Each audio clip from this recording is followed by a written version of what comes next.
So guys, അപ്പോൾ ഇന്ന് രാവിലെ തന്നെ ഞാൻ നമ്മുടെ സർക്കിട്ട് സിനിമ ആയിട്ടുണ്ട്, അത് കാണാൻ വേണ്ടി പോവാണ് ഗൈസ്. ഓക്കെ ഗൈസ്, അപ്പോൾ ഞാൻ മാത്രമല്ല എൻ്റെ ഫ്രണ്ട് കൊണ്ട് നമുക്കായാലും അവനെ ഓട്ടോയ്ക്ക് ഇത് കയറാം.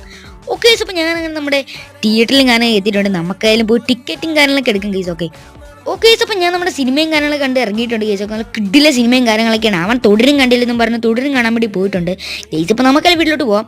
ഓക്കെ സർ, ഞാൻ അങ്ങനെ വീട്ടിലെത്തിയിട്ടുണ്ട് ഗീസ്. ഓക്കെ ഗീസ്, അപ്പോൾ ഞാൻ നേരം പോയി കിടക്കട്ടെ ഗീസ്. ഓക്കെ നല്ല ക്ഷീണമുണ്ട് ഗീസ്. അപ്പോൾ ഞാൻ എണ്ണീറ്റുണ്ടെങ്കിൽ നമുക്ക് ഇച്ചിരി ന്യൂസ് കാണാം. ഇന്നത്തെ പ്രധാന വാർത്തകൾ. സിറ്റിയിൽ ഡ്രാഗൺ പോലത്തെ ഒരു മൃഗം കറങ്ങി നടക്കുന്നുണ്ട്. ഇതാണ് അതിന്റെ ചിത്രം. അതിപ്പോൾ സിറ്റിയിലെ ഉയർന്ന ബിൽഡിങ്ങിലാണ് ഇരിക്കുന്നത്. ഗൈസ്, അപ്പോൾ അതെന്താണ് സാധനം എനിക്കറിയില്ല. നമുക്കൊരു നേരം ഒന്ന് പോവാം. ഗൈസ്, അപ്പോൾ ഞാനിപ്പോൾ നമ്മുടെ എയർപോർട്ടിൽ എത്തിയിട്ടുണ്ട് ഗൈസ്. അപ്പോൾ ഞാൻ ഏതായാലും ഇവിടെ നിന്ന് ഹെലികോപ്റ്ററും കാര്യങ്ങളൊക്കെ എടുത്തിട്ടുണ്ട് ഗൈസ്. ഓക്കെ അതൊരു ഉയർന്ന ബിൽഡിങ്ങിലാണ് ഇരിക്കുന്നത്. നമുക്കത് പോവാം ഗൈസ്. അപ്പം ഞാനിവിടെ എത്തിയിട്ടുണ്ട് ഗൈസ്. ഓക്കെ ഇതെന്താണ് സാധനം ഗൈസ്? അപ്പം നമുക്കൊരു കാര്യം ചെയ്യുന്ന മണ്ടേ കയറിയിരിക്കാം ഗൈസ്. അപ്പം ഇത് പതുക്കെ അനങ്ങുന്നുണ്ട് ഗൈസ്. ഇതെന്നെ എങ്ങോട്ടോ കൊണ്ടുപോകുന്നു ഗൈസ്. ഇത് എങ്ങോട്ടെന്നെ കൊണ്ടുപോകുന്നു ഗൈസ്. അപ്പോൾ ഓക്കെ ബൈ.